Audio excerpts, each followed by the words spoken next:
आज हम बनाने जा रहे हैं ढेर सारी परतों वाली मठरी। तो चलो बनाने की तैयारी करते हैं। मठरी बनाने के लिए यहाँ पे मैंने मैदा लिया है, तो 2 कटोरी भर के मैदा लिया है। अब स्वाद अनुसार नमक डाल देते हैं और आधी चम्मच जीरा डालेंगे और आधी चम्मच अजवाइन ली है मैंने। अब इसमें डालेंगे 1 चम्मच जितनी कस्तूरी मेथी। तो यहाँ पे मैंने मेथी भी डाल दी है। अब मोयन के लिए मैंने तेल लिया है, तो 2 बड़े चम्मच भर के तेल डाल देते हैं। अब ये सारी चीज़ें हमें अच्छे से मिक्स कर लेनी है। तो इसे हमें इस तरह से मसलते मसलते मिक्स करना है ताकि मोयन है ना सारे मैदे में लग जाए। तो इस तरह से हमने मिक्स भी कर लिया है। अब यहाँ पे मुट्ठी बना के भी चेक करेंगे, तो आप देख सकते हो मुट्ठी बन रही है। तो इस तरह का हमें मोयन लगाना है। अब इसमें हम थोड़ा थोड़ा पानी डाल के इसका डो रेडी करेंगे और डो हमें थोड़ा सा टाइट रखना है, तो थोड़ा थोड़ा पानी डाल के ही डो रेडी करना है।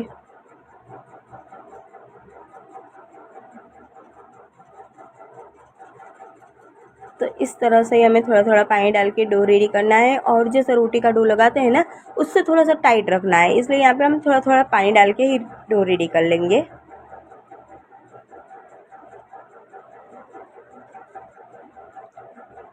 और यहाँ पे हमारा जो डो है वो रेडी भी हो गया है, अच्छे से लगा लिया है। अब इसे हमें 10 मिनट के लिए ढक के रखना है और इस तरह का टाइट डो लगाया है, तो इसे हम 10 मिनट के लिए ढक के रख देते हैं ताकि ये अच्छे से सेट हो जाए।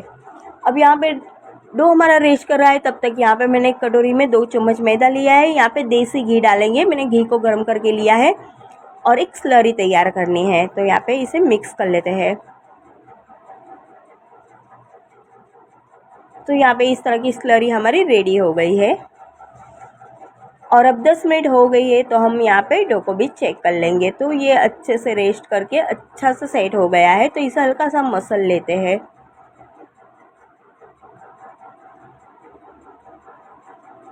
अब इसमें से हम लुइया निकालेंगे, तो रोटी की साइज़ की ही हमें लुइया निकालनी है।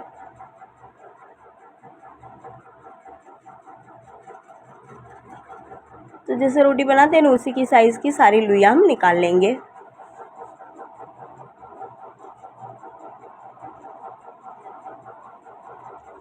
तो यहाँ पे मैंने सारी लुइया निकाल ली है। अब इस तरह का हमें पेड़ा बना लेना है आटे का।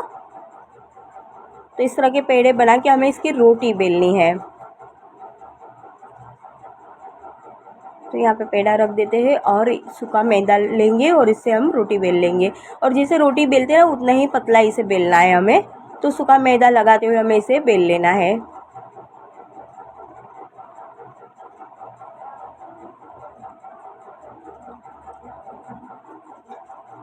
और रोटी जितना पतला ही बेलना है इसे भी।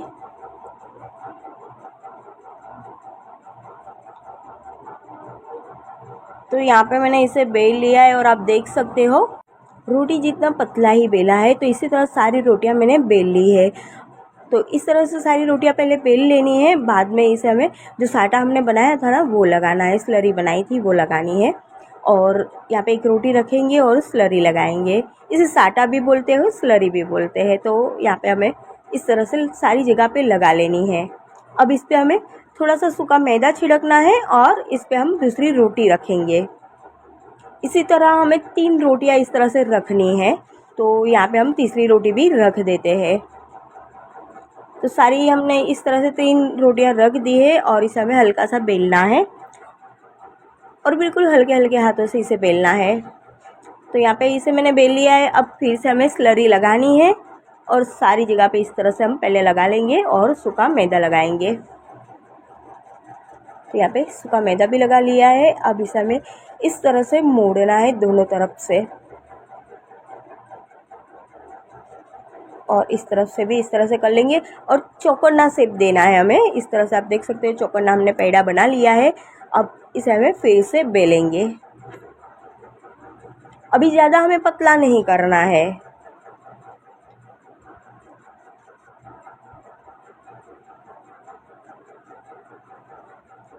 तो यहाँ पे इसे मैंने बेल लिया है और अब हम फिर से ये साटा लगाएंगे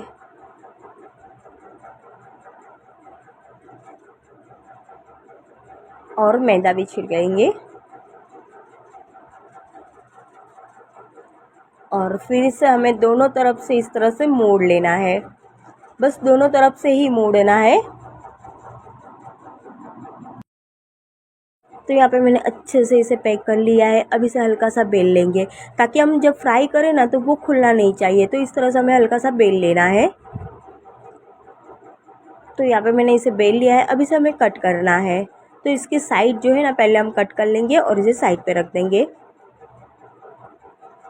और अब इसे हमें लंबा लंबा कट करना है, जैसे फ्रेंच फ्राई होते हैं ना वैसे ही इसे भी कट करना है।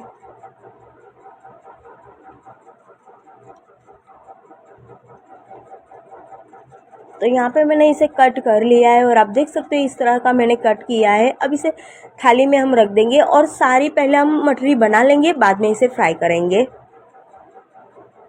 तो यहाँ पे मैंने सारी मठरी बना ली है। अब इसे हमें फ्राई करना है, तो फ्राई करने के लिए तेल रख देते हैं। तो यहाँ पे हम तेल रख देंगे गर्म होने के लिए, और तेल हमारा चेक करेंगे तो हल्का सा गर्म हो गया है। आप देख सकते हो छोटे छोटे बबल्स आ रहे हैं, बस उतना ही तेल हमें गर्म चाहिए और मठरी रख देनी है। तो जितनी ही कढ़ाई में आएगी इतनी हम मठरी रखेंगे, और गैस की आंच हमें बिल्कुल धीमी रखनी है, धीमी आंच पे इसे फ्राई करना है। और जैसे जैसे फ्राई होगी ना वो अपने आप ही ऊपर आती जाएगी, आप देखना। तो यहाँ पे आप देख सकते हो ये अपने आप ही मठरी ऊपर आ गई है। अब थोड़ी देर हो गई है तो इसे हमें पलट लेना है ताकि सभी जगह से अच्छे से फ्राई हो जाए। और धीमी आंच पे आप फ्राई करोगे ना तो मठरी अंदर तक अच्छे से फ्राई होती है, और हमारी मठरी है ना क्रिस्पी बनती है। तो इस तरह से हमें धीमी आंच पे ही मठरी फ्राई करनी चाहिए। और आप देख सकते हो हल्का सा गुलाबी रंग भी आ गया है। तो इस तरह से चलाते हुए हमें फ्राई कर लेना है। और ये मठरी हमारी बहुत ही अच्छे से फ्राई हो गई। आप देख सकते हो इसकी परतें भी बहुत ही अच्छे से खिली है। अब इसे निकाल लेते हैं। इसी तरह हम दूसरी भी मठरी फ्राई कर लेंगे।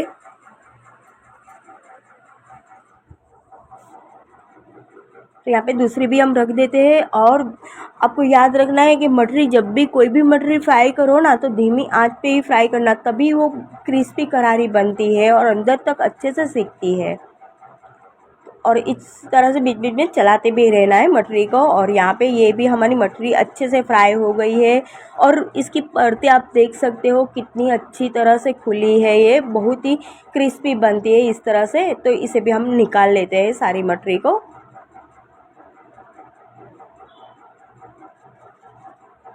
तो यहाँ पे सारी मठरी हमारी बनके रेडी हो गई है और बहुत ही क्रिस्पी करारी बनी है। और अब इसकी परतें भी देखो, और आप देख सकते हो ये कितनी आसानी से टूट रही है और कितनी क्रिस्पी करारी बनी है, बहुत ही अच्छी बनती है। आप अगर इस तरह से बनाओगे तो आपकी मठरी भी इतनी ही क्रिस्पी करारी बनेगी और बहुत ही टेस्टी बनेगी, और चाय के साथ भी ये बहुत ही अच्छी लगती है। तो इसे एक बार ज़रूर इस तरह से ट्राई करना।